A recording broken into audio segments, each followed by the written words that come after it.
க, இந்த எழுத்து அப்படியே எழுதிட்டேன்.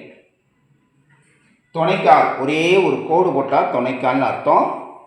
கா, இது சா.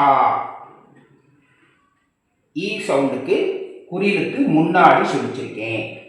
கி, இது டி. இது ஈ, கி. இது கோ, இது கோ, இது கிரு. இந்த 3 லெட்டர் கவனமாக பார்க்கணும்.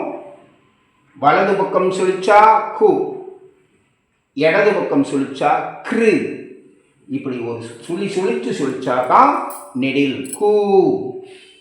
மேலே ஒரு கொம்பு வச்சா கே, 2 கொம்பு வச்சா கை,